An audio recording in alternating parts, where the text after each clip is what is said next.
On avait expliqué c'était quoi la hikmah dans le dernier cours, c'était quoi? C'est exactement ça. Hein? Comme tu viens de le rappeler, barakallahu fik. Il se distingue par l'appel à Allah avec sagesse et le bon rappel. Qu'est-ce qu'on avait dit en arabe? Le bon rappel, c'était? Vas-y, dis-le. Non? On avait dit le bil hikmah wal maw'izatil hasana, le bon rappel. Hein? Et la discussion de la meilleure des manières. Wa al-mujadalatu billati hiya ahsan. Il faut essayer de retenir ces termes-là, Inch'Allah. Et ceci est clair, donc Cheikh Obeid continue en disant, et ceci est clair dans l'histoire des compagnons et des tabi'in, hein? Ceux qui ont succédé aux compagnons, et ceux qui leur ont succédé parmi les imams de la guidance. Maintenant, on revient à la parole de Mohammed al-Wahhab, rahimahullah ta'ala. Qala al-Musannif, rahimahullah, donc on dit, l'auteur a dit, on fait référence à qui? Mohammed al-Wahhab, évidemment, c'est important de garder ça en tête. Hein? Qala al-Bukhari, rahimahullah ta'ala, bab al-ilmu qabl al-qawli wal-amal. Et on peut dire, bab al-ilmi qabl al-qawli wal-amal. والدليل قوله تعالى فاعلم أنه لا إله إلا الله واستغفر لذنبك فبدأ بالعلم قبل القول والعمل. Donc Cheikh Mohammed al-Wahhab, il nous dit ici qu'Allah lui fasse miséricorde. Al-Bukhari, qu'Allah lui fasse miséricorde, a dit chapitre de la science avant la parole et l'action. Et la preuve de cela, et je vous rappelais qu'on disait toujours que c'est une traduction approximative du sens. Sache donc qu'en vérité il n'y a point de divinité à part Allah. Et implore le pardon pour ton péché. Donc on a dit, c'est la traduction du sens du verset 19 de sourate Muhammad. Na'am, barakallahu fik. Donc il commença donc par la science avant la parole et l'action. Alors maintenant on a l'explication de Cheikh Obeid al-Jabiri sur ce point-là. Babun at-taqdiru hada babun. Al-ilmu qabla al-qawli wal-amal. Qabla an yad'u يجب عليه أن يتعلم دين الله الذي يدعو إليه. وهنا نقول إن الدعاة أو المنتسبين للدعوة ثلاثة أقسام. Donc qu'est-ce que Cheikh Abel Jabiri nous dit ici? Il nous dit, et on va voir que c'est un point assez important, j'ai préparé une série de questions pour vous à la fin, Inch'Allah, pour un peu s'entraîner comme on avait fait pour le livre Cheikh Rabi' précédemment. Donc Inch'Allah, restez concentrés. Donc le cheikh, ce qu'il nous dit ici, il nous dit que chapitre, quand on dit chapitre, quand l'imam Bukhari a dit ici le baboun, il a dit en fait littéralement un chapitre, ce qui est sous-entendu, c'est ceci est un chapitre. Donc revenez dans le contexte de la langue arabe, parce que je vois des frères qui me regardent un peu. Regardez dans la langue arabe, qu'est-ce que nous dit le Bukhari? Bab, c'est-à-dire un chapitre. Ce qu'il faut sous-entendre ici, c'est ceci est un chapitre évidemment. Hada babun. D'accord? Al-ilmu qabla al-qawli wal-amal. Ce qui est sous-entendu, c'est ceci est un chapitre, la science avant la parole et l'action. D'accord? Avant de prêcher, il est obligatoire au prêcheur qu'il apprenne la religion d'Allah, à laquelle il appelle. Et nous disons ici, les prêcheurs ou ceux qui se revendiquent de la prêche sont de trois types. Les cheikh va nous rapporter ici les trois types de gens qui se revendiquent de la prêche. Et dit الصنف الأول هم أهل البصيرة أي الفقه في دين الله والدعوة إليه بالحكمة والموعظة الحسنة وبالحجج والبراهين وهؤلاء هم أسعد الناس وهم الذين أثنى الله عليهم في قوله لنبيه عليه الصلاة والسلام قل هذه سبيلي أدعو إلى الله على بصيرة أنا ومن اتبعني سورة يوسف. Donc, quelle est cette première catégorie ou ce premier type de gens? On va peut-être rapporter les trois d'abord d'un coup, comme ça on fait le texte en français, c'est peut-être mieux pour vous. D'accord. الثاني دعاة الجهل وهم الذين يتصدرون ميادين الدعوة ولا فقه عندهم في دين الله أو عندهم فقه لا يؤهلهم وهؤلاء يفسدون في الأرض ولا يصلحون وهم في الحقيقة سلم لأهل الأهواء. الصنف الثالث دعاة الفتنة والضلال دعاة الانحراف. وأول فرقة خاضت هذا الميدان هم السبئية أصحاب عبد الله بن سبأ اليهودي اليمني الذي أسلم نفاقا فأول حدث أحدثوه في الإسلام تحريض الناس على أمير المؤمنين وثالث الخلفاء الراشدين عثمان بن عفان رضي الله عنه وأرضاه حتى قتلوه تحريض وتهييج حتى قتل الخليفة. وهؤلاء هم أي السبائية سلف الثوريين إلى اليوم، لأن من أصول أهل السنة والجماعة اجتماع الكلمة على من ولاه الله أمر المسلمين وعدم شق العصا وعدم تفريق الكلمة. فالثوريون من بني جلدتنا أخذوا هذا الجانب عن السبائيين، وأحداثهم في الإسلام كثيرة، الزندقة والرفض وغير ذلك. والفرقة الثانية هم الخوارج الحرورية الذين خرجوا على علي بن أبي طالب رضي الله عنه وأرضاه. أصحاب النهروان هم التكفيريون، ضلوا وأضلوا، كفروا عصاة الموحدين وفسق المسلمين بالكبائر. وسيأتي لهذا تفصيل لاحق إن شاء الله تعالى. فهذه أصناف المنتسبين إلى الدعوة 3 أصناف. Donc Cheikh Abel Jabiri nous rapporte ici donc les 3 types de gens qui se revendiquent de la prêche. Premier type, les gens de la clairvoyance, Ahlul Basira, de la science, c'est-à-dire de la compréhension de la religion d'Allah. Et normalement, vous devriez être capable maintenant de me donner la définition de fiqh fi d-din. Pourquoi? Dans un des premiers cours, je vous avais donné la définition que Ibn Daqiq al-Aid avait rapportée dans Sharh al-Bulugh al-Maram du hadith Man yuridillahu bihi khayran yufaqihu fi d-din. Je vous ai expliqué c'était quoi le fiqh fi d-din à ce moment-là. Ensuite, dans le premier dars, première leçon, qui était l'introduction de Shurut Salah, je vous avais défini le fiqh dans la linguistique et le fiqh dans le jargon des ulama. Qui s'est rapporté c'est quoi le fiqh dans la linguistique avec un dalil du Coran et quel est le fiqh dans la jurisprudence islamique?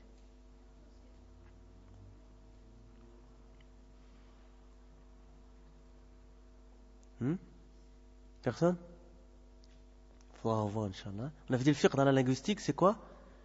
Barakallahu fik, c'est le fahm, c'est la compréhension. Et le dalil, c'est وَلَكِنْ لَا تَفْقَهُونَ تَسْبِيحَهُمْ. Il y avait plusieurs versets du Coran qu'on avait cités. D'accord? وَلَكِنْ لَا تَفْقَهُونَ تَسْبِيحَهُمْ. D'accord? Mais vous ne comprenez pas leur tasbih.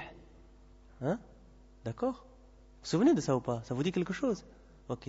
Maintenant, dans la jurisprudence, qu'est-ce qu'on avait dit? C'était quoi le fiqh? بأدلتها التفصيلية. بارك الله فيك.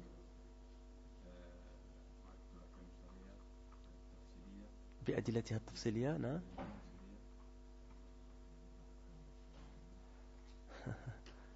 Faut dépoussiérer un peu, Inch'Allah. Faut revoir un peu. Ok, ça va, Inch'Allah? Je vous interroge samedi prochain, Inch'Allah, dans le cours de Shurut Salah. Ça va? Surtout toi et lui, Est-ce que vous êtes lancé? Ça va? Mais c'est bien, vous êtes lancé au moins, alhamdulillah, ça va? D'accord? Donc on continue ici en disant quoi? C'est-à-dire la compréhension de la religion d'Allah et de l'appel à cette religion avec sagesse et bon rappel, ainsi que les preuves et les arguments, et ce sont les plus heureux des gens, et ce sont ceux dont Allah a fait l'éloge dans sa parole à son prophète, alayhi salam, ici évidemment la traduction du sens, dit: voici ma voix, j'appelle à la religion d'Allah, moi et ceux qui me suivent, nous basant sur une preuve évidente. قل هذه سبيلي أدعو إلى الله على بصيرة أنا ومن اتبعني. C'est quoi la suite du verset? Surat Yusuf, verset 108. وسبحان الله وما أنا من المشركين. D'accord? Deuxième deuxième catégorie de prêcheurs, c'est les prêcheurs de l'ignorance. Donc évidemment, il n'y a qu'un type ici parmi lesquels on doit essayer d'être, c'est le premier type qu'on a cité. Les prêcheurs de l'ignorance, et le deuxième type, ce sont ceux qui investissent les domaines de la da'wah, alors qu'ils n'ont aucune connaissance. Et subhanallah, quand Cheikh dit ça, j'ai immédiatement la Jama'a Tabligh en tête. Compréhension de la religion d'Allah. Ils n'ont aucune connaissance, aucune compréhension de la religion d'Allah. Ou ils ont de la compréhension, mais pas assez pour être aptes à prêcher. Et ceux-là sont ceux qui pervertissent sur terre et ne réforment rien. Ils sont en réalité une échelle pour les gens des passions. Troisième catégorie, troisième type de gens, c'est les prêcheurs de la fitna. Comme il a dit le Cheikh ici, du'atul fitnati wa dalal. Les prêcheurs de la fitna et de l'égarement. La première secte qui est entrée dans cette liste, ce sont As-Saba'iyya. Vous connaissez sûrement As-Saba'iyya, vous avez déjà entendu parler du nom de Abdullah ibn Saba. Et ce sont les compagnons d'Abdullah ibn Saba. C'est un juif yéménite, comme on dit en arabe, aslama nifaqan. C'est-à-dire qu'il a montré l'islam, mais en fait de manière hypocrite. Pourquoi? Pour combattre mieux l'islam. C'est ça qui veut dire le shir ici. Le shir dit, le juif yéménite qui s'est converti de manière hypocrite. Première chose qu'ils ont commise en islam, c'est inciter les gens contre le prince des croyants. Et le troisième des califes bien guidés, Uthman ibn Affan, radiyallahu anhu ardah. Et ce jusqu'à ce qu'il le tue. Imaginez-vous ça. Regardez quel égarement. Le troisième calife, Uthman ibn Affan. Wama adraka ma Uthman ibn Affan. Dhun Nourayn. Pourquoi on l'appelle Dhun Nourayn? Qui sait me dire pourquoi on l'appelle Dhun Nourayn? Vas-y, tfadda. Parce qu'il a épousé 2 des filles du prophète. Regardez, il n'a pas épousé qu'une. Il a eu l'honneur d'épouser qui? Pas une simple sahabiya, là, 2 des filles du prophète alayhi salam. Et يعني فضائله ومناقبه كثيرة جدا. Les fadail, les préséances de Uthman ibn Affan, elles sont nombreuses. Vous pouvez revenir au livre de la Sunna là-dessus.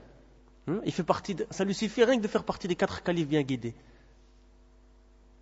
Et des 10 من العشرات المبشرين بالجنة, à qui le paradis a été donné. Non.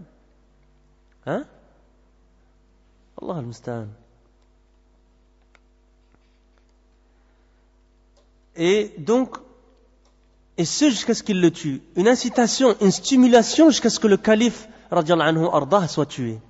Et As-Saba'iyya, ce sont les prédécesseurs des révolutionnaires jusqu'au jour d'aujourd'hui. Car parmi les fondements, et ça il faut bien comprendre ici, d'Ahl Sunnah wal Jama'a, les gens de la Sunna et du consensus, on avait expliqué qu'est-ce que ça voulait dire Ahl Sunnah wal Jama'a. Pourquoi on les appelle Ahl Sunnah? Parce qu'on a dit mutamassikuna bil Sunnah, parce qu'ils s'attachent à la Sunna. Wa mujtami'una 'alayha, et ils sont regroupés sur la Sunna. C'est pour ça qu'on s'appelle Ahl Sunnah wal Jama'a. Les gens de la Sunna et du consensus, ça fait partie de leur usul, parmi les fondements, le fait de s'unir autour de celui à qui Allah a donné le commandement parmi les musulmans. Et de ne pas se diviser et de ne pas se révolter. Naam. Les révolutionnaires parmi nos fils ont pris ce côté des Saba'ites.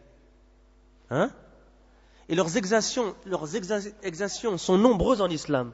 Al-Zindaqa, Al-Rafd et d'autres encore. La deuxième secte, ce sont Al-Khawarij, Al-Haruriyya, qui se sont révoltés contre Ali ibn Abi Talib, radiyallahu anhu ardah.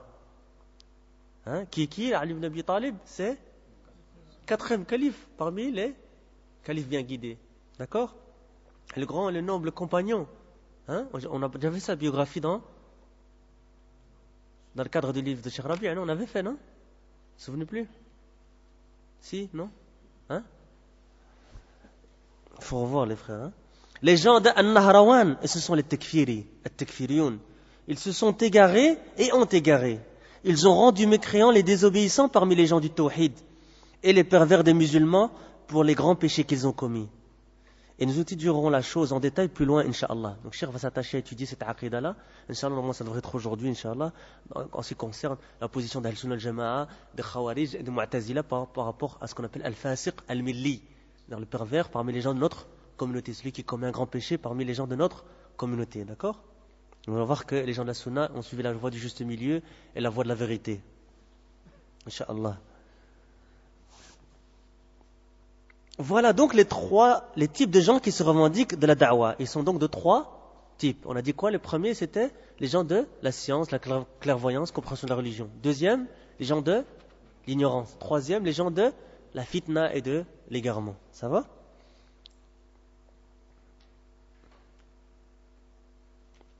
Le messager d'Allah sallallahu alayhi wa sallam a dit: celui à qui Allah veut un bien, il lui fait comprendre sa religion. Rapporté par Al-Bukhari et Muslim.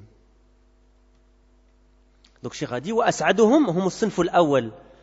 Les plus heureux, c'est qui? C'est la première catégorie. C'est les prêcheurs de la science, de la preuve, de la compréhension de la religion d'Allah. Donc هم دعاة البصيرة والبينة والفقه في دين الله. وقد قال رسول الله صلى الله عليه وسلم: من يريد الله به خيرا يفقهه في الدين. والحديث أخرجه البخاري ومسلم.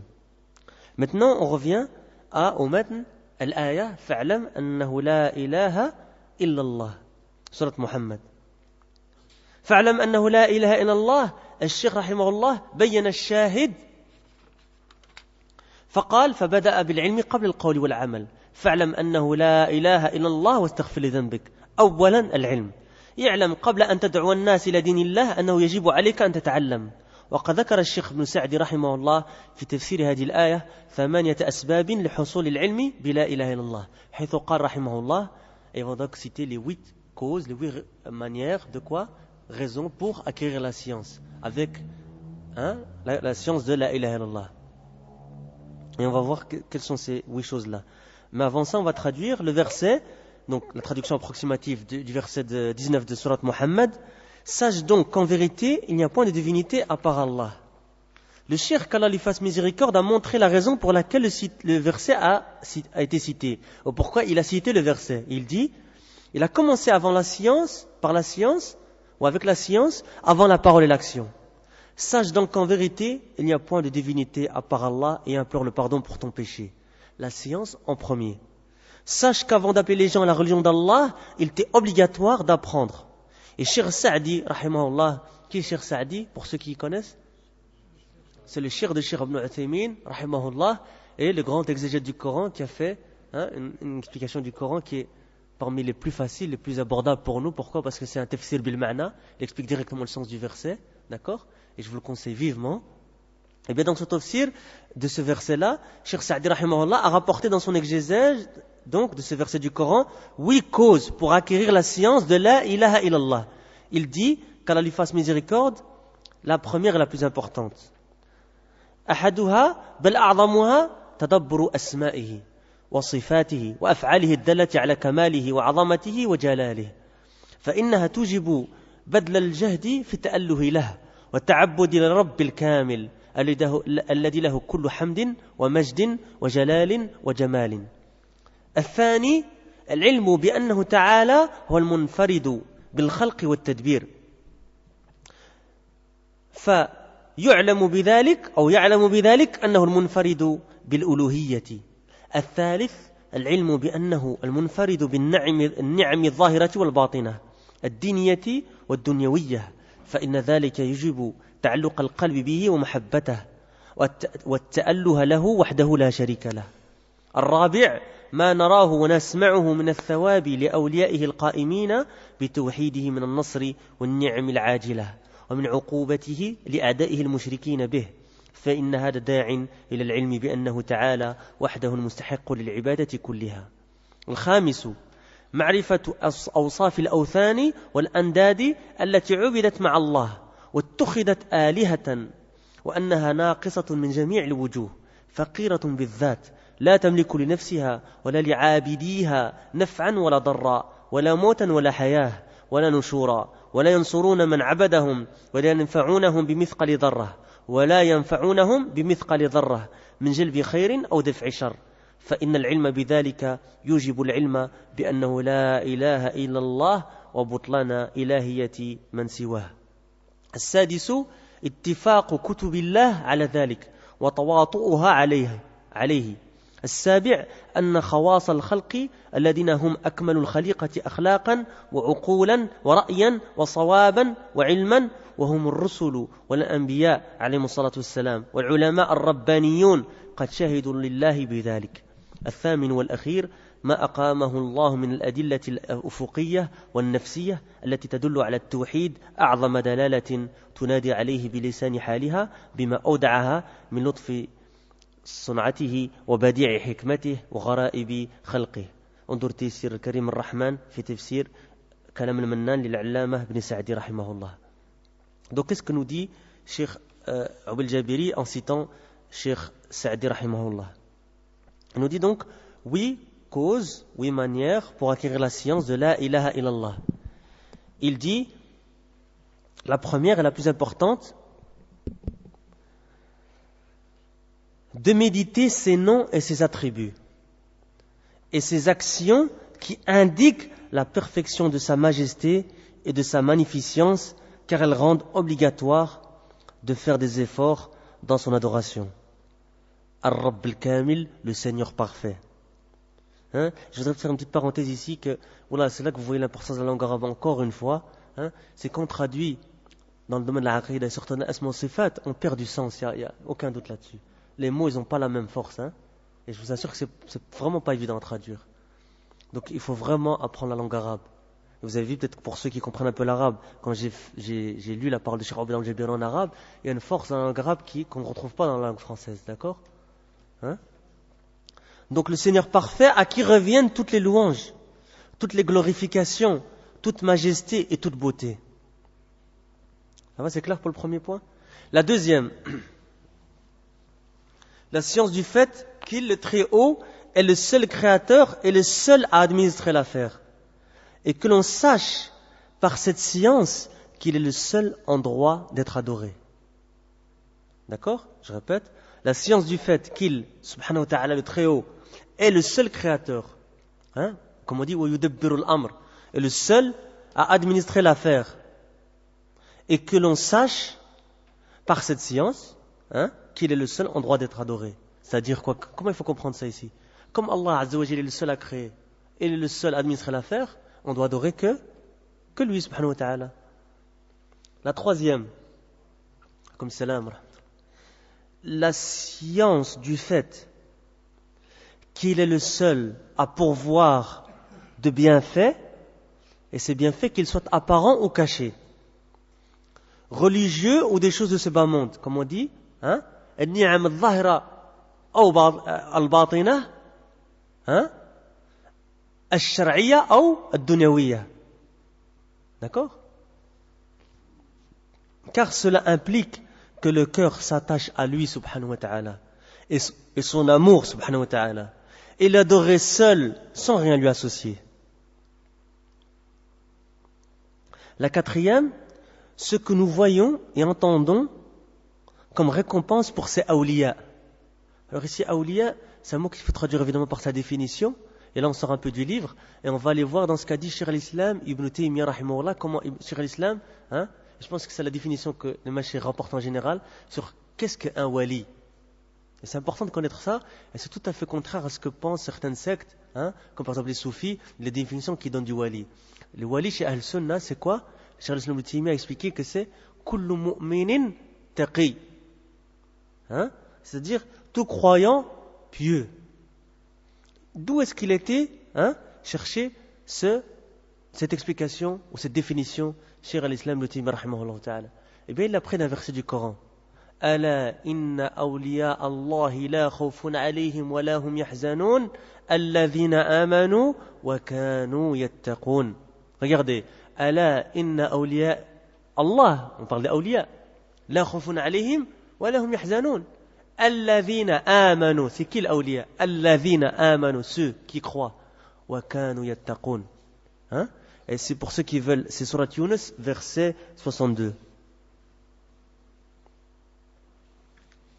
Je sors de la parole d'Ibn Taymiyyah et on revient à la parole de Cheikh Abdel Jabiri, hafidahullah.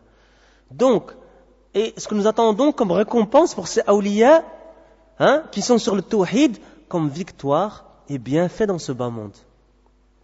Et comme châtiment pour ses ennemis. Qui sont ses ennemis? Les ennemis d'Allah, ceux qui lui associent. Al-mushrikina bih, comme on a dit en langue arabe, d'accord?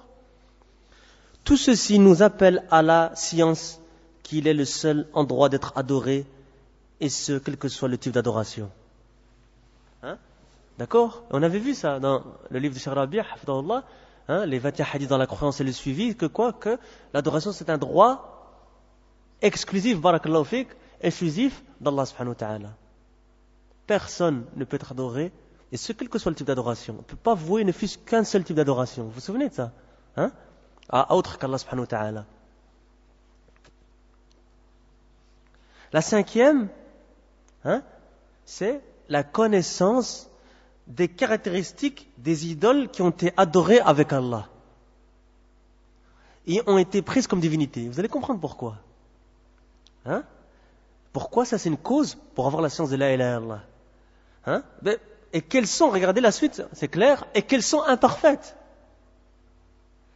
À tous les points de vue, pauvres, elles ne détiennent ni pour elles-mêmes, pour elles-mêmes ou pour leur adorateur, ni bien ni mal, ni vie ni mort, ni résurrection.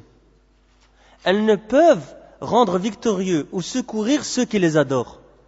Elles ne peuvent pas leur être utiles, ne fût-ce que pour une chose de la taille d'un atome, dans le fait d'amener un bien ou de repousser un mal. Et comme on a dit, ne fût-ce que pour une chose de la taille d'un atome. La science de cela implique la science qu'en vérité, il n'y a point de divinité à part Allah, et que toutes les divinités en dehors de lui sont fausses, sont des divinités fausses. Aliha, batila, comme on dit. D'accord? Vaines. Il y a une question ici, qui n'est pas dans le livre, je sors encore une fois du livre. Pourquoi on les appelle divinités? Allah les appelle divinités dans le Coran. Barakallahu fik. Bi'atibar annaha ma'bouda, comme on dit en arabe. C'est-à-dire parce que elles sont adorées, mais est-ce que c'est des vraies divinités? Elles sont fausses, vaines, barakallahu fikum, na'am. D'accord, c'est clair? La sixième, que les livres d'Allah sont tous unanimes à ce sujet. Au sujet de quoi? Barakallahu fikum, de la ilaha illallah. C'est-à-dire qu'il n'y a point, qu'en vérité il n'y a point de divinité à part Allah. Que nul n'est en droit d'être adoré avec vérité à part Allah. La ma'bouda bihaqqin, comme tu l'as dit, barakallahu fik, la ma'bouda bihaqqin illallah. D'accord? La septième, que les créatures les plus particulières, ce sont ceux qui sont les plus parfaites, complètes en termes de comportement, de raison, d'opinion et de science. Et c'est qui? Ce sont les messagers et les prophètes, alayhi salatu wassalam. Les savants ar-rabbaniyun, ulama ar-rabbaniyun. Qui me s'est rapporté, encore une fois? Vous avez vu qu'on a déjà vu pas mal de choses. Qu'est-ce qu'un alim rabbani? Et qui a cité cette parole-là?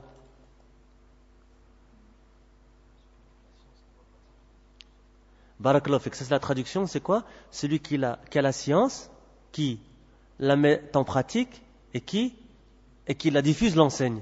Et qui a cité cette parole-là? Qui a dit cette parole-là et qui l'a citée? J'avais dit que j'avais entendu Cheikh Al-Muhsin Al-Abbad rapporter cette parole de quelqu'un qui s'appelle Al-A'rabi et qui est cité, si je me souviens bien, par Ibn Hajar Al-Asqalani dans Fath Al-Bari. Il a dit L'Alim Rabbani man kana aliman amilan muallima. Vous vous souvenez de ça? D'accord? Donc les messagers, les prophètes, les savants, Rabbaniyoun, ont tous attesté cela à Allah. Qui sait me rappeler au fait pourquoi est-ce qu'ils ont tous, quelle est la preuve qu'ils ont tous attesté cela à Allah? Shahidallahu annahu la ilaha illahu wal malaikatu wa ulil ilmi qa'iman bil qist. Barakallahu fik. C'est juste. Surat Ali Imran. D'accord? La huitième,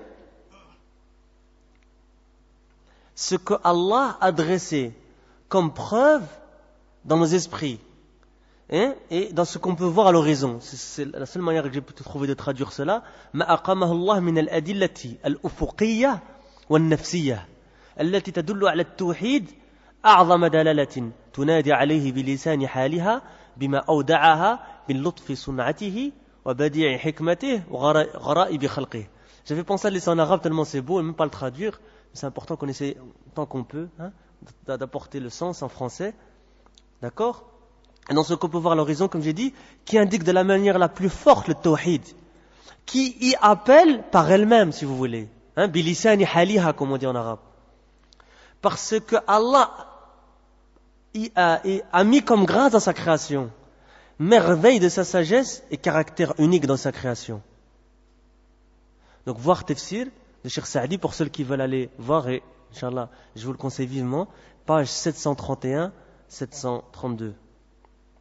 Donc le verset complet, ou la traduction du verset complet, c'est « Sache donc qu'en vérité, il n'y a point de divinité à part Allah, et implore le pardon pour ton péché ainsi que pour les croyants et les croyantes. Allah connaît vos activités sur terre et votre lieu de repos dans l'au-delà. Surat Muhammad, verset 19. Cheikh nous dit وتكملة الآية قوله تعالى فاعلم أنه لا إله إلا الله واستغفر لذنبك وللمؤمنين والمؤمنات والله يعلم مثقلبكم ومثواكم. في الآية غير ما تقدم من العلم بلا إله إلا الله وهو العلم بمعناها والعمل بمقتضاها أي ما تدل عليه وما طلبته من العباد أمران آخران. ففي قوله واستغفر لذنبك وللمؤمنين والمؤمنات دليل على أن الفاسق الملي عاصي الموحدين لا يخرج من مسمى الإيمان وهذا ما أجمع عليه أهل السنة والجماعة فقالوا في الفاسق الملي إنه مؤمن بإيمانه فاسق بكبيرته أو يقولون مؤمن ناقص الإيمان خلافا للوعيدية من الخوارج والمعتزلة. Alors dans le تعليق on voit انظر فتح المجيد شرح كتاب التوحيد لعبد الرحمن بن حسن رحمه الله تعالى. فإن الخوارج يكفرون مرتكب الكبيرة في الدنيا ويستحلون دمه وماله وإن مات دون توبة فهو عندهم خالد ومخلد في النار. ومذهب المعتزلة يخرجون الفاسق الملي من الإسلام ولا يكفرونه بل يجعلونه في منزلة بين المنزلتين لا مؤمن ولا كافر. هذا حكمهم عليه في الدنيا وأما في الآخرة فيقولون إن مات دون توبة فهو خالد مخلد في النار فوافقوا الخوارج في حكمه الأخروي واختلفوا معهم في حكمه في الدنيا وكلتا الطائفتين قد ضلت وأضلت. وهذا الله عز وجل أهل السنة والجماعة إلى القول الحق والمعتقد الصحيح والمنهج السديد إذ كان عملهم وفق النصوص من القرآن وسنة رسول الله صلى الله عليه وعلى آله وسلم فجمعوا بين الوعد والوعيد فقالوا أي أهل السنة والجماعة إن مرتكب الكبيرة في الدنيا مؤمن بإيمانه فاسق بكبيرته وأما في الآخرة فهو تحت مشيئة الله إن شاء الله غفر له ورحمه وأدخله الجنة وإن شاء عذبه. والأمر الثاني الذي تضمنته الآية في قوله تعالى واستغفر لذنبك للمؤمنين والمؤمنات فيه دليل على إحاطة علم الله عز وجل بأعمال العباد ومجازاتهم عليها وهذا يقتضي من العبد مراقبة الله عز وجل في السر والعلانية وأن الله مجاز كلا بعمله فمن وجد خيرا فليحمد الله ومن وجد غير ذلك فلا يلومن إلا نفسه. Donc qu'est-ce que nous dit Cheikh Ubayd al-Jabiri hafidahullah ta'ala?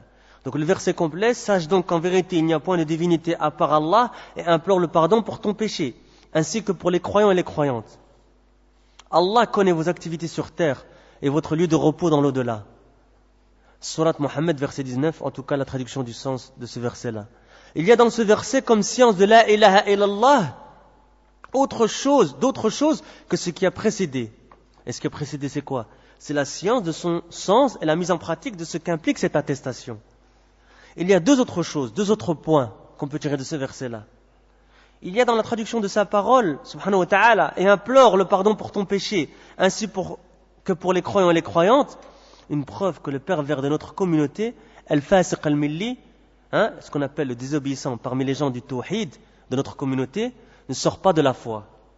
Et c'est un point sur lequel il y a unanimité d'Ahl-Sunnah wal-Jama'a.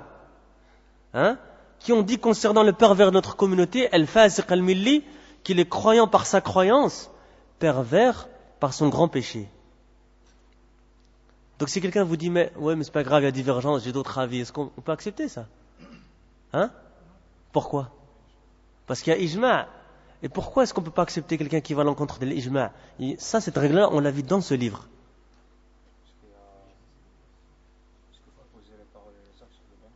Barakallahu fik, parce que toutes les paroles, les actions, les croyances des gens, on les pèse, si vous voulez, on les analyse à la lumière de deux balances, si vous voulez, deux mesures. Et c'est quoi on avait dit en arabe ou en français? C'est important, c'est des règles, des usul parmi les... il faut connaître ça. An-nas ou l'ijma'. Et on avait défini c'est quoi an-nas et c'est quoi l'ijma'. C'est quoi an-nas? Al-kitab wa sunnah, un texte du Coran ou de la sunna. Et l'ijma', ça va. On avait dit, le Cheikh Ubayd al-Jabiri avait dit en tout cas, man khalafa nassan ou ijma'an, qu'est-ce qu'on fait? On rejette sa parole ou son action ou sa croyance. celui qui va à l'encontre d'un texte ou d'une unanimité, d'un ijma', on n'accepte pas cela. D'accord? C'est clair? Voilà, regardez, on met en applique, on pratique, on applique les règles qu'on a déjà vues. Hein? Donc s'il y en a qui vient vous dire, ouais, mais moi j'ai un autre avis, je suis un autre shir, moi je suis pas tout à fait d'accord. C'est Ahl Sunnah al-Jama'a, ils sont unanimes là-dessus, il n'y a pas d'autre croyance correcte que celle-là. C'est que le fasiq al-milli, on ne le sort pas de l'islam. C'est-à-dire que le croyant, s'il fait un grand péché, on ne le sort pas de l'islam. Il est croyant par sa croyance, et il est pervers par son grand péché. Et on va voir plus en détail dans la suite. Barakallahu fi.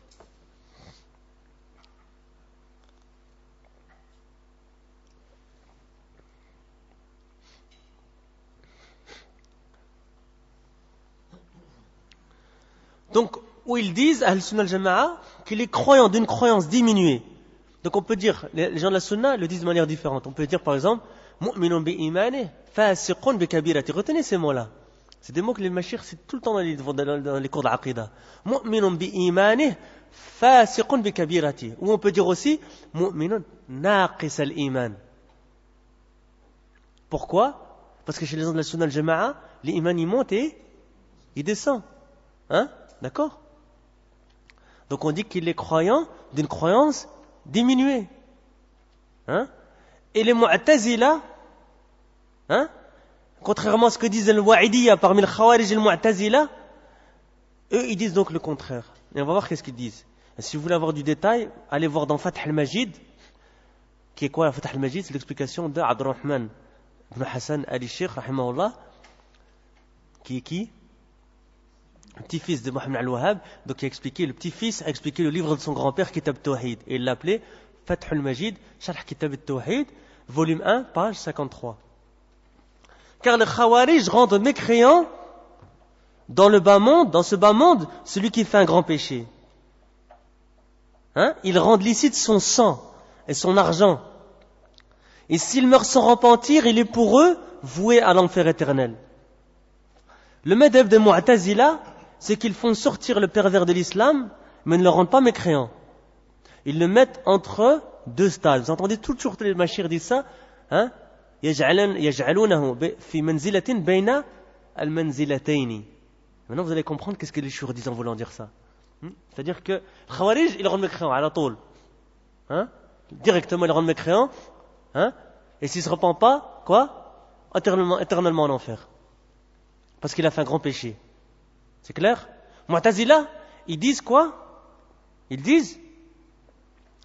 le font sortir de l'islam, mais ils disent pas qu'il est mécréant.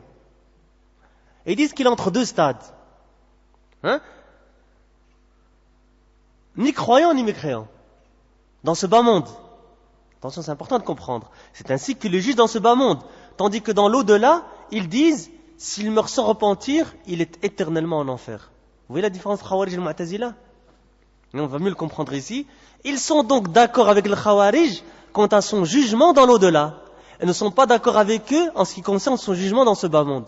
C'est-à-dire que tous les deux disent qu'il est éternellement en enfer s'il ne se repentit pas. Hein? Mais ils diffèrent dans ce bas monde. Mu'tazila disent qu'il est entre deux stades, ni croyant ni mécréant. Hein? Et le Khawarij dit qu'il est mécréant. Maintenant on va voir Ahl Sunnah al-Jama'a. Hein? وكذلك جعلناكم أمة وسطا. Hein? On a fait de vous une communauté de juste milieu.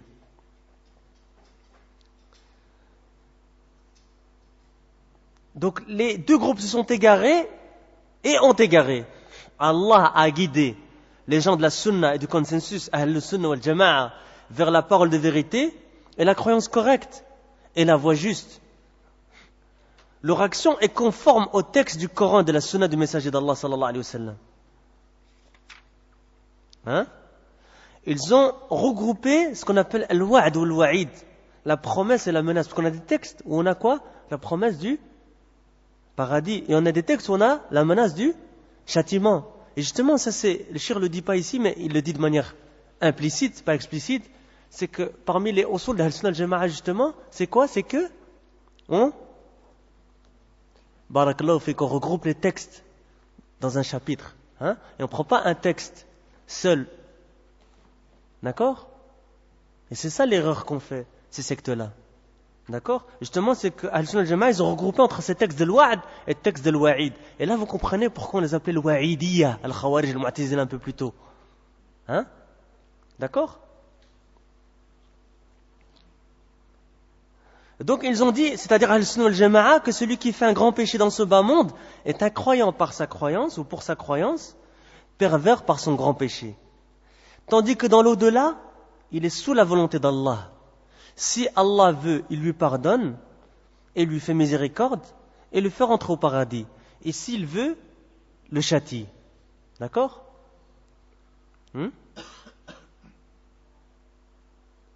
D'ailleurs, souvent les mashayikh disent In sha'a ghafara lahu rahmatan minhu, s'il veut, il lui pardonne par miséricorde de lui. Hein? Wa in sha'a 'adhabahu 'adlan minhu. Et s'il veut, il le châtie. Pourquoi? Par justice, par équité. D'accord? Ça va? Le deuxième point compris dans le verset, c'est dans sa parole, ou dans la traduction en tout cas, et implore le pardon pour ton péché ainsi que pour les croyants et les croyantes. Il y a la preuve que la science d'Allah englobe ihata, ce qu'on appelle ihata, hein, toutes les actions des adorateurs et le récompense en fonction de leurs actions. Le mot récompense ici, il faudrait peut-être le dire rétribution. Hein? Parce que le jaza, ça peut être avec quelque chose, ça peut être le paradis, tu peux être rétribué par le paradis si tu as fait du bien, et on va le voir, et tu peux être rétribué par de l'enfer, ou du châtiment si tu as fait le mal. Et donc que ceci implique que l'adorateur appréhende la colère d'Allah subhanahu wa ta'ala, que ce soit en privé ou en public, ce qu'on appelle en arabe muraqabatullah subhanahu wa ta'ala. Hein? Fi sirri wal alaniya. Et qu'Allah rétribue chacun en fonction de son action. Que celui qui trouve un bien remercie donc Allah, et que celui qui trouve autre chose que cela, qu'il ne s'en prenne qu'à lui-même. D'accord?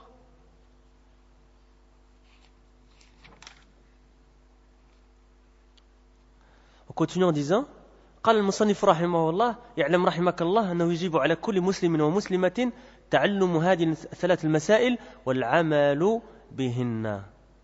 الأولى أن الله خلقنا ورزقنا ولم يتركنا هملا بل أرسل إلينا رسولا فمن أطاعه دخل الجنة ومن عصاه دخل النار والدليل قوله تعالى إنا أرسلنا إليكم رسولا شاهدا عليكم كما أرسلنا إلى فرعون رسولا فعصى فرعون الرسول فأخذناه أخذا وبيلا سورة المزمل. Qu'est-ce que nous dit Cheikh Mohammed al-Wahhab rahimahullah dans les trois fondements? Il nous dit sache qu'Allah te fasse miséricorde, qu'il est obligatoire à tout musulman et à toute musulmane d'apprendre ces trois points et de les mettre en pratique. Hein? Le premier, qu'Allah nous a créé et nous a attribué la subsistance et ne nous a pas laissé à l'abandon. Mais au contraire, nous avons envoyé un messager, celui qui lui obéit entrera au paradis et celui qui lui désobéit entrera en enfer. La preuve de cela, la traduction de la parole d'Allah subhanahu wa ta'ala, nous vous avons envoyé un messager pour être témoin contre vous, de même que nous avions envoyé un messager à Pharaon.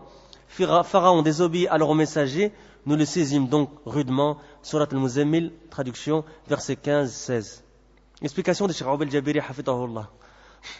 فإن هذه المسائل مزمل المزمل 15-16. فإن هذه المسائل التي ذكر الشيخ هي مسائل اعتقادية والتي مضت مسائل عملية. المسألة الأولى ما ذكره من أن الله خلقنا من أن الله سبحانه وتعالى خلقنا أي أوجدنا من العدم نعمة الإيجاد ورزقنا وهذه نعمة الإمداد. Regardez la langue arabe, on va voir qu'il y a نعمة الإيجاد, نعمة الإمداد ونعمة الإعداد. Ça on ne peut pas reproduire cette chose-là en langue arabe, en langue française. ولم يتركنا هملا لم يجعلنا سدى مضيعين بل أرسل إلينا رسولا وهو محمد صلى الله عليه وسلم فبعد نعمة الخلق ونعمة الرزق تأتي نعمة الإعداد للحكمة التي خلق الله الخلق من أجلها وهي عبادته. وعبادة هذه لا يدركها الناس تمام الإدراك ولا يؤدونها حق الأداء كما يريد الله منهم إلا بإرسال الرسول صلى الله عليه وسلم. والرسول في اللغة من بعث برسالة فعول بمعنى مفعل رسول بمعنى مرسل. Et là on va voir qu'on rentre dans le quoi, dans ce qu'on appelle l'awzan, Hein? Parce que vous voyez les balances, parce que les mots en arabe sont sur une balance. Et les ulama ont facilité, la langue arabe, ont mis sur 3 lettres. Fa, a, la. Hein? D'accord? On va voir que Rasoul, c'est sur le wazn de fa'oul, qui veut dire en fait mursal, sur le wazn de muf'al. Hein? Pourquoi? Mursal, ça veut dire a été envoyé, envoyé, le participe passé si vous voulez, en langue française, d'accord? On va voir ça, Inch'Allah.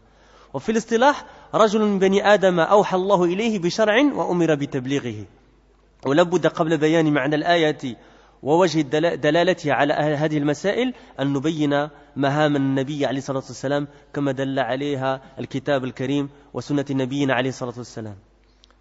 أولى المهمات أنه شاهد للخلق وشاهد عليهم، شاهد لهم بما عملوا به من سنته وشرع الله الذي جاء به، والشاهد عليهم بما تركوه ولم يعملوا به.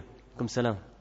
المهمة الثانية البشارة والنظارة، وهي البشارة بالجنة للمطيع، والنظارة وهي التخويف بالعقاب للعاصين. الثالثة الحكم بين الناس والفصل في خصوماتهم. الرابعة تعليم الناس شرع الله. هذه أهم وظائف الرسول عليه الصلاة والسلام، فدالة هذه الآية على هذه المسائل واضحة. إن أرسلنا إليكم رسولا شاهدا عليكم كما أرسلنا إلى فرعون رسولا فعصى فرعون الرسول فأخذناه أخذا وبيلا. والرسول الذي أرسله الله إلى فرعون هو موسى عليه الصلاة والسلام، فعصى فرعون. وجه الدلالة على أن من أطاع النبي محمدا صلى الله عليه وسلم دخل الجنة، ومن عصاه دخل النار، في ذكر ما نله فرعون على معصيته لموسى عليه السلام. فإن الله سبحانه وتعالى يحذر هذه الأمة من معصية النبي عليه الصلاة والسلام، وأن العاصي منها سيلقى ما لقيه العصاة المكذبون لرسلهم. فهو يقول: من عصى محمدا منكم فإنه عرضة لأخذ الله إياه الأخذ الوبيل، كما أخذ فرعون على معصيته لموسى عليه السلام. فهذه الآية تدل على وجوب طاعة النبي عليه الصلاة والسلام فيما يأمر به، والتحذير من معصيته، ويدل على وجوب طاعة النبي عليه الصلاة والسلام والحذر من معصيته من السنة ما رواه البخاري في صحيحه عن أبي هريرة رضي الله عنه وأرضاه أن رسول الله صلى الله عليه وسلم قال: كل أمتي يدخلون الجنة إلا من أبى. قيل: ومن يأبى يا رسول الله؟ قال: من أطاعني دخل الجنة ومن عصاني فقد أبى. J'ai tout lu en langue arabe pour vous faciliter après, Inch'Allah, en langue française, et on va terminer là-dessus, Inch'Allah. Donc, qu'est-ce que nous dit, quelle est l'explication de Cheikh Abel Jabiri sur ce point-là? Les points qu'a rapporté le Cheikh ici sont des points dans la croyance, alors que ceux qui ont précédé sont des points dans la pratique. Le premier point, ce qu'il a rapporté qu'Allah nous a créé, c'est-à-dire qu'il nous a fait exister du néant.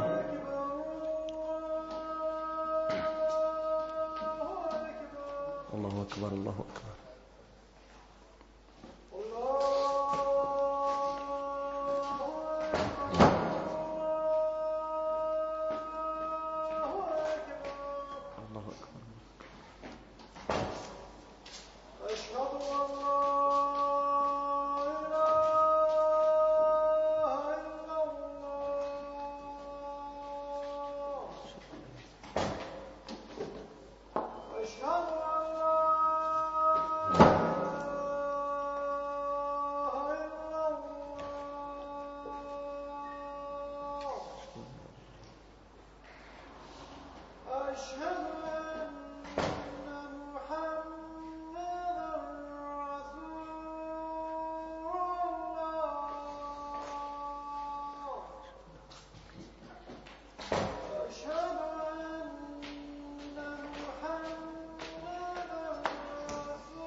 Donc on termine ce point-là, Inch'Allah. Donc c'est qu'Allah nous a fait exister du néant, ce qu'on appelle ni'matul ijad, c'est-à-dire le bienfait qu'Allah nous a fait exister. Et il nous a attribué la subsistance, ce qu'on appelle ni'matul imdad, c'est le bienfait d'assistance, d'aide. Il ne nous a pas laissé à l'abandon, il ne nous a pas laissé en pure perte, perdu, mais de plus nous avons envoyé un messager, alayhi salatu wassalam, et c'est Muhammad, alayhi salatu wassalam. Après donc le bienfait qu'Allah nous a fait exister et le bienfait qu'Allah nous ait attribué la subsistance, vient le bienfait de la préparation, l'i'dad, à la raison pour laquelle Allah a créé la création. Et c'est son adoration. Donc vous avez d'abord quoi? Ni'mat al-ijad, et puis ni'mat al-imdad, et puis ni'mat al-i'dad. D'accord? Cette adoration que les gens ne peuvent comprendre, cerner de manière complète, ne peuvent s'en acquitter comme il faut, comme Allah le veut, que par l'envoi de messagers. Le messager, dans le sens linguistique, dans le ma'na al-lughawi, c'est quoi? C'est celui qui a été envoyé avec un... dans le ma'na al-lughawi, c'est celui qui a été envoyé avec un message. D'accord? Et Rasoul, c'est sur le wazn de fa'oul. D'accord? Sur la balance de fa'oul.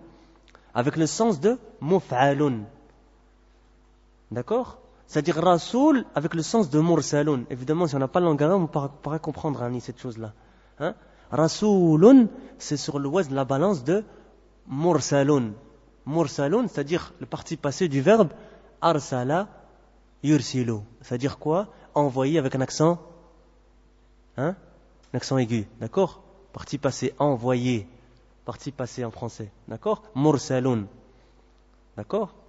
On voit que les awzan sont très importants. Donc dans le jargon religieux, dans l'istilah shar'i, c'est quoi? C'est un homme parmi les fils d'Adam à qui Allah a révélé une législation et à qui était ordonné de la transmettre. Avant de mettre en évidence le sens du verset cité et la raison pour laquelle il a été cité comme preuve, ce qu'on appelle wajh al-istidlal, sur ce point, nous devons de montrer les tâches du prophète, ce qu'on appelle maham al-nabi alayhi salam. La première, il est un témoin pour la création, et contre eux, donc pour eux et contre eux. Un témoin pour eux, pour ce qu'ils ont mis en pratique de sa sunna et de la législation d'Allah avec laquelle il est venu, et un témoin contre eux pour ce qu'ils ont délaissé et n'ont pas appliqué. D'accord? Donc un témoin pour eux et contre eux. Deuxième, le fait d'annoncer la bonne nouvelle du paradis pour l'obéissant et de faire craindre le châtiment aux désobéissants, ce qu'on appelle le bisharatu ou le nadaratu. La troisième, juger entre les gens, le faslu fil khusumat, trancher entre eux dans leurs disputes. La quatrième tâche du prophète alayhi salam, enseigner aux gens la législation d'Allah. Ce sont les plus importantes tâches du messager alayhi salam. Le verset indique ces points-là de manière évidente. Nous vous avons envoyé un messager pour être témoin contre vous, de même que nous avions envoyé un messager à Pharaon. Pharaon désobéit alors au messager, nous le saisîmes donc rudement. Traduction, donc, comme on avait dit, de Surat Al-Muzammil, verset 15-16. Le messager qui a été envoyé à Pharaon, c'est qui? Moïse, alayhi salam. Pharaon a désobéi à Moïse. Donc comment le verset indique-t-il que celui qui obéit au prophète Mohammed entrera au paradis, alayhi salam, et celui qui le désobéit rentrera en enfer? Mais c'est clair. Dans ce que Pharaon a obtenu pour avoir désobéi à Moïse. Car Allah met en garde cette communauté de désobéir à son prophète, alayhi salam. Et que celui qui lui désobéit parmi cette communauté trouvera ce qu'a trouvé les désobéissants, ceux qui ont rendu leur messager mensonger. Il dit, celui d'entre vous qui désobéit à Muhammad, alayhi salam, il s'expose à ce qu'Allah le saisisse rudement, comme il a saisi Pharaon rudement. Car il a désobéi à Moïse, alayhi salam. Ce verset indique donc l'obligation d'obéir au prophète alayhi salam dans ce qu'il a ordonné et une mise en garde contre le fait de lui désobéir. Parmi les preuves de la sunna, donc Cheikh nous rapporte en plus, on a une preuve du verset du Coran, une preuve du Coran sur l'obligation d'obéir au prophète alayhi salam et une mise en garde contre le fait de lui désobéir. Et maintenant il nous donne preuve de la sunna. Et c'est un hadith rapporté par Abu Huraira dans Sahih al-Bukhari. Et c'est qu'est-ce que nous dit le Cheikh ici? Parmi les preuves de la sunna qui indiquent l'obligation d'obéir au prophète alayhi salam et la mise en garde contre le fait de lui désobéir, ce que rapportait le Bukhari dans son Sahih de Abu Huraira radhiyallahu anhu arda, que le messager d'Allah sallallahu alayhi wa sallam a dit toute ma communauté entrera au paradis sauf celui qui refuse. C'est une traduction littérale ici. Il fut dit, qui refuse donc au messager d'Allah? Il répondit, celui qui m'obéit entrera au paradis et celui qui me désobéit aura certes refusé. Et c'est un hadith rapporté par le Bukhari, numéro 7280. Et je vous conseille d'aller voir l'explication d'Ibn Hajar al-Asqalani dans Fath al-Bari. Il rapporte un point intéressant entre justement comment est-ce qu'il faut comprendre ici quand un musulman désobéit et quand un kafir désobéit. D'accord? Je vous le rapporte pas pour vous rendre un peu curieux, pour que vous ayez voir vous-même, Inch'Allah. Et c'est donc hadith numéro 7280. Moi, dans l'édition que moi j'ai de Fath al-Bari, c'est le dernier volume, avant le glossaire, ça va? Alors, qui sait me dire vraiment de manière très rapide, parce qu'on a encore peut-être 1 ou 2 minutes, on fera peut-être la prochaine fois. Une petite question, la prochaine fois, Inch'Allah. Comme ça, vous revoyez. Inch'Allah, la prochaine fois. Wallahu alam. Wa sallallahu wa sallam ala nabiyyina Muhammad wa ala alihi wa sahbihi wa jami'in. Barakallahu fikum.